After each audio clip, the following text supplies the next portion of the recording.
മാടി മാടി വിളിക്കുകയാണ്. നിങ്ങളുടെ സ്ഥലത്തെത്തി.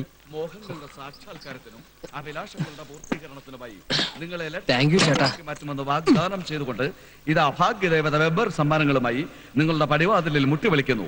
ഇതാ ഈ ഒരൊറ്റ രാത്രി കൊണ്ട് നിങ്ങളെ ലക്ഷപ്രഭുവാക്കി മാറ്റാമെന്ന് വാഗ്ദാനം ചെയ്തുകൊണ്ട്. ഒറ്റ രാത്രി കൊണ്ട് ഒരു ലക്ഷപ്രഭു? എന്താ സാറേ? ഒന്നുമില്ല, ഒന്ന് കൊളപ്പള്ളി റോഡ് വരെ പോണം. കൊലപ്പള്ളിയോ? കൊലപ്പള്ളി അല്ല, കൊളപ്പള്ളി.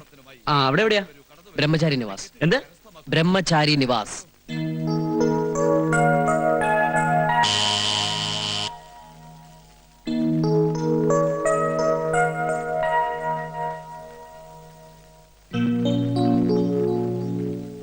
വേണ്ട, വെറുതെ ബെല്ലടിച്ച് വിരലിന്റെ ഇൻസ്റ്റേഷൻ കളയണ്ട. നിന്നെ ഇനി ഇവിടെ താമസിപ്പിക്കണോ വേണ്ടേന്ന് ഹരിപ്രസാദ് കൂടി വന്നിട്ട് ആലോചിച്ച് തീരുമാനിക്കാം. ഞാൻ നേരത്തെ കൃത്യമായിട്ട് ഇങ്ങോട്ട് എത്തിക്കോളും.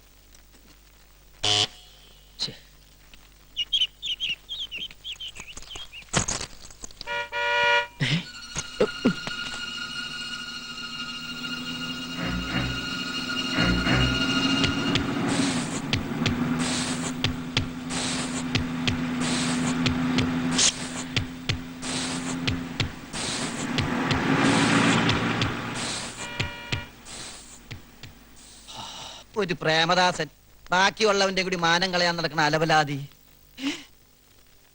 എന്റെ അമ്മോ,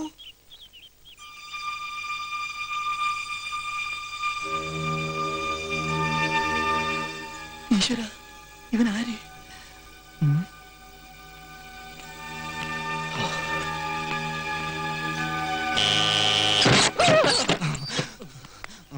ആരാ?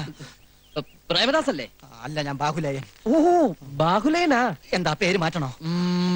ഇവിടുത്തെ ബ്രഹ്മചാരിമാരിൽ 3. അതെ. വൈദ്യരുടെ ഡ്രൈവറാണല്ലേ? ആണെങ്കിൽ ഞാൻ ഹരിപ്രസാദിന്റെ ഇന്റിമേറ്റ് ഫ്രണ്ടാ. ഞാൻ പറഞ്ഞതൊക്കെ ഒളിഞ്ഞു നിന്ന് കേട്ട് ഇവൻ അടവ് പ്രയോഗിക്കുകയാണല്ലേ. എന്താ അവിടെ? എന്തെങ്കിലും ആവട്ടെ. അല്ല, ഹരിയുടെ ഫ്രണ്ടാണെങ്കിൽ പിന്നെന്തിനാ നിങ്ങൾ ഇവിടെ പതുങ്ങി നിന്നത്? ഞാൻ പതുങ്ങിയതൊന്നുമല്ല, എനിക്ക് ഈ നടുവിന് ചെറിയൊരു വേദന. അപ്പൊ ഈ ചുമര് കണ്ടു കഴിഞ്ഞാൽ ചാരി നിന്നിട്ട് കാണിച്ചു കഴിഞ്ഞാൽ എക്സസൈസ് എടുത്താൽ നടുവിന് വേദന മാറും കേട്ടോ. അല്ല, എക്സസൈസ് എടുക്കാൻ എന്തിനാ കത്തി? അത് പിന്നെ എനിക്ക് എപ്പിലെപ്സി ഉണ്ടേ. എന്നിട്ടത് എന്തിയേ? എപ്പിലെപ്സി എന്ന് പറഞ്ഞാൽ ഈ അപസ്മാരം. ഒരു മുൻകരുതലായിട്ട് കത്തി കരുതിയെന്നുള്ളൂ. നമുക്ക് അകത്തിരുന്ന് സംസാരിക്കാം. അകത്ത് കയറിയുള്ള കളിയൊന്നും വേണ്ട, അകത്ത് കയറാൻ വരട്ടെ. ഹരിപ്രസാദ് ഉടനെ വരും. ഹരിപ്രസാദ് വന്നിട്ട് അകത്ത് കയറിയാ മതി മോനെ. അതുവരെ ഞാനിവിടെ വെയിറ്റ് ചെയ്യാം.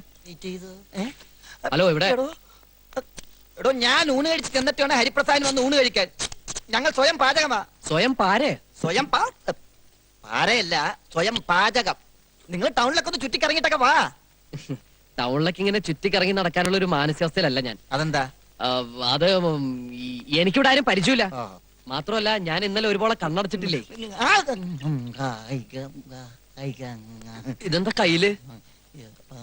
നാഗതന്തി വേരാ. ഊണ് കഴിച്ച് ഞാൻ കുറച്ചു നേരം ഇതരത്തിന്റെ പുറകെ പിടിച്ച് നടക്കുന്ന എന്റെ ഒരു ശീലമാ. മാനസിക ധൈര്യത്തിന് പറ്റിയ മരുന്നാ. വൈദ്യശാലയിലെ പണിയായതുകൊണ്ട് മരുന്നിനെ കുറിച്ച് നല്ല പിടിയാണല്ലേ? നല്ല പിടിയാ. ഒരു പിടി എപ്പോഴും കയ്യിലിരിക്കണത് നല്ലതാണല്ലോ. അത് നേരാ.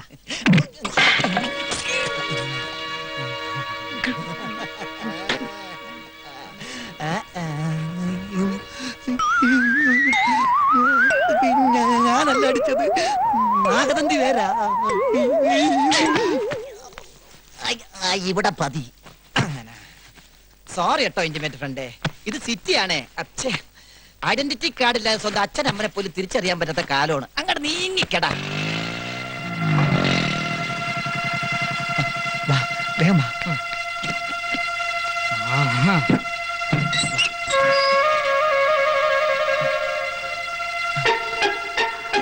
നീ വിളിക്ക്. ആളതല്ലെങ്കിൽ ഈ നാഗതന്തി ഒന്നുകൂടി പ്രയോഗിക്കാം. പ്രയോഗിക്കേ?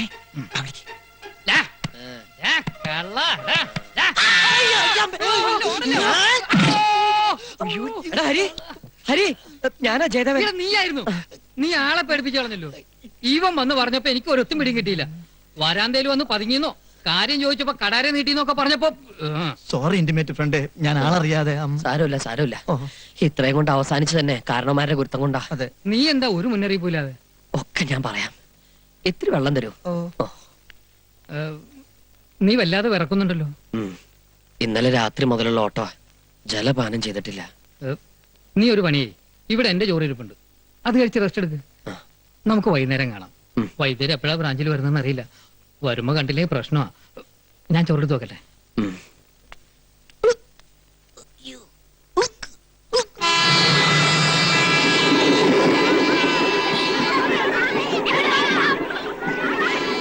അല്ല, നീ അനന്തന്റെ വീട്ടിൽ അന്വേഷിച്ചോ? ഉം. ഡൽഹിക്ക് പോയിരിക്കുന്നു എന്റെ അച്ഛൻ പറഞ്ഞത്. അവിടുത്തെ അവന്റെ അഡ്രസ് അയക്ക് അറിയില്ലത്രേ. ഇനിയിപ്പോ എന്ത് ചെയ്യാനാ നിന്റെ പ്ലാൻ? ആ ഭാർഗവന്റെയും രാഘവന്റെയും കണ്ണിപ്പെടാതെ കുറച്ചു ദിവസം എവിടെയെങ്കിലും കഴിച്ചു കൂട്ടണം. അതിനുള്ളിൽ അനന്തൻ എവിടെയെന്ന് കണ്ടുപിടിക്കണം. അല്ലാതെ പിന്നെ ഞാൻ ജീവിച്ചിരുന്നിട്ടൊരു കാര്യമില്ല. അതിന് ഇവിടെ നിന്നിട്ട് എന്താ കാര്യം? കാര്യമുണ്ട്. അനന്തൻ എവിടെയാണെന്ന് അറിയാവുന്ന ഒരാൾ ഈ നാട്ടിൽ എവിടെയുണ്ട്. ആര്? അവന്റെ കാമുകി. കാമുകിയോ? എവിടെ? എവിടെയെന്ന് ചോദിച്ചാ ഈ നാട്ടുമ്പുറത്ത് എവിടെയാണ്. അഡ്രസ് ഉണ്ടോ? ഇല്ല. പിന്നെങ്ങനെ? പക്ഷെ അവളുടെ ഒരു ഫോട്ടോ എൻ്റെ കയ്യിലുണ്ട്. ഫോട്ടോ കയ്യിലായിട്ട് എന്താ കാര്യം? വീട് തോറും ഫോട്ടോയും കൊണ്ട് കയറി ഇറങ്ങാൻ പറ്റുമോ? അതും ഇപ്പോഴത്തെ ഈ അവസ്ഥയിൽ. ആ പ്രേമദാസൻ എങ്ങാനും സ്ഥലത്തുണ്ടായിരുന്നെങ്കിൽ അവനെ കൊണ്ട് തപ്പിച്ചു നോക്കായിരുന്നു. അയാൾ അവിടെ പോയി. വൈദ്യശാലയിൽ നിന്ന് കാശ് വെട്ടിച്ചതിന് വൈദ്യുതി ഡിസ്മിസ് ചെയ്തിരിക്കുക. ഇവിടുന്ന് പോയിട്ട് കുറച്ച് ദിവസമായി. ആ, ഏതായാലും അവളുടെ ഫോട്ടോ നിന്റെ കയ്യിലുണ്ടല്ലോ, ആ. നമുക്കൊന്ന് ശ്രമിച്ചു നോക്കാം. ഉം. വാ. ഇത് അനന്തന്റെ കാമുകിയോ? അതെ, ആതിര. അതാണ് അവളുടെ പേര്. എടാ, ഇത് നീലകണ്ഠം വൈദ്യരുടെ പേരക്കിടാവാ. അയ്യോ, ഗൾഫിലുള്ള മുറച്ചിറക്കം ബാലഗോപാലുമായി കല്യാണം വരെ നിശ്ചയിച്ചിരിക്കുക. ഈ വെക്കേഷനെ കല്യാണം നടത്തുമെന്ന് പറഞ്ഞിരിക്കുന്ന വൈദ്യര്. നിനക്ക് ആള് മാറിപ്പോയതാ. എനിക്കൊരാൾ മാറിയിട്ടില്ല. ഈ കുട്ടി അനന്തന്റെ കാമുകി തന്നെയാ. ഇവര് തമ്മിൽ കത്തുകൾ അയക്കാറുണ്ട്, ഫോണിൽ സംസാരിക്കാറുമുണ്ട്. അനന്തൻ എവിടെയായിരുന്നാലും ഇവളുമായിട്ട് ബന്ധപ്പെടുമെന്നുള്ള കാര്യം ഉറപ്പാ. എന്റെ ഉത്രാളിക്കാവിൽ അമ്മേ, ഞാൻ എന്താ ഈ കേൾക്കണത്? ആ വൈദ്യരങ്ങാൻ ഇത് അറിഞ്ഞ ആ പെങ്കൊച്ചിനെ കൊത്തു നുറുക്കി കഷായത്തിലിടുമല്ലോ ഭഗവാന്. അയ്യോ, കള്ളത്തരം പറയുന്നോടാ നിഷേധി. ആ?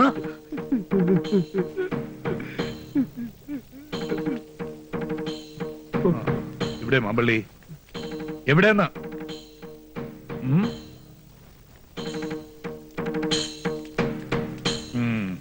അത് ശരി. മാമ്പള്ളി ഇങ്ങോട്ട് ഇറങ്ങി വരിക.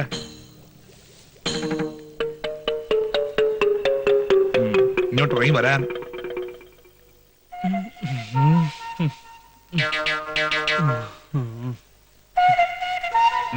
എന്താ എല്ലാവരും നോക്കി നിൽക്കണേ? ജോലി ചെയ്യാ. മാമ്പള്ളി, ഭരണി കയറി ഒളിച്ചിരുന്നിട്ട് ഒരു കാര്യമില്ല. ഒളിച്ചതല്ല, അരണിക്ക് സുഷിരങ്ങൾ ഉണ്ടോന്ന് നോക്കുമായിരുന്നു. ബേഷ് ബേഷ്. ദന്ത്യത്തിന്റെ ചേരുവകൾ എന്തൊക്കെയാന്ന് അറിയുവോ? നാഗതന്തി വരെ, കുമ്പിൽ വരെ, കൂവള വരെ, മുഞ്ഞ വരെ, മൂവില വരെ, ഒരില വരെ, പലകപ്പയ്യാനി വരെ, കറുത്ത ചുണ്ട വരെ, വെളുത്ത ചുണ്ട വരെ ഇത്യാദി ചേർത്ത് ഒരു ഫലം വീതം. പിന്നെ കറുത്ത ചുണ്ടയും വെളുത്ത ചുണ്ടയും മാത്രമല്ല, ഞെരിഞ്ഞിലും ത്രിബലത്തോടും കൊടുവേലക്കിഴങ്ങും ഒരു ഫലം വീതം ചേർക്കണം വിധിപ്രകാരം. ഓ പറയാഞ്ഞിട്ടല്ല. ഇങ്ങോട്ട് ഇറങ്ങുക. ആ, സ്വിച്ചിട്ട ഇതൊക്കെ ഉണ്ടാക്കുന്ന യന്ത്രങ്ങൾ വരുത്താൻ ധനോല്യാഞ്ഞിട്ടല്ല നിങ്ങളെയൊക്കെ തീറ്റിപ്പോറ്റണേ. ശ്രീ പരമാനന്ദ സിദ്ധഗുരു പറഞ്ഞു തന്ന അതീവ രഹസ്യമായ ഔഷധ കൂട്ടുകൾ പാരമ്പര്യ വിധികളും ആചാരങ്ങളും തെറ്റിക്കാതെ കൃത്രിമത്വമില്ലാതെ ഉണ്ടാക്കണമെന്ന് ഈ നീലകണ്ഠൻ വൈദ്യർക്ക് നിർബന്ധമുള്ളതുകൊണ്ടാ. മനസ്സിലാവുന്നുണ്ടോ മറ്റൊന്ന്? എല്ലാം വിശദീകരിച്ച് ഞാൻ പറഞ്ഞതാണ്. എന്റെ കണ്ണൊന്ന് തെറ്റിയപ്പോ ഒരു കൈപ്പിഴ. പാടില്ല. 1045 കൊല്ലത്തെ പഴക്കമുള്ള ഈ സ്ഥാപനം ഐശ്വര്യം കെടാതെ നിൽക്കുന്നത് എന്തുകൊണ്ടാണെന്ന് നിങ്ങൾക്കറിയോ? ശ്രീ പരമാനന്ദ സിദ്ധവൈദ്യാശ്രമത്തിലെ ഔഷധങ്ങൾക്ക് പിഴയുണ്ടാവില്ലെന്ന് മാലോകർക്കുള്ള വിശ്വാസം കൊണ്ടാ. അതെ, അത് കളഞ്ഞു കുളിക്കാൻ ഒരുത്തരെയും ഞാൻ അനുവദിക്കില്ല. വിശ്വാസവഞ്ചന കാണിച്ചാലുണ്ടല്ലോ ഈ മതിൽക്കെട്ടിനകത്ത് വെച്ചു വാഴിക്കില്ല ഞാൻ. ശ്രീ പരമാനന്ദ സിദ്ധഗുരുവാണ് സത്യം. ആ, പറഞ്ഞത് കേട്ടല്ലോ. ഒരണപ്പല്ലേ. ആ, നന്നായി. ഗോമൂത്രത്തിൽ അരച്ച് നായ്ത്തീട്ട മേമ്പടി ചേർത്ത് ദിവസത്തിൽ ഒരു 6 നേരമായിട്ട് സേവിച്ചോളാം. അതുകൊണ്ട് എന്താ ഗുണം? ഗുണമൊന്നുമില്ല, വെറുതെ കളയണ്ടെന്ന് വെച്ച് പറഞ്ഞതാ.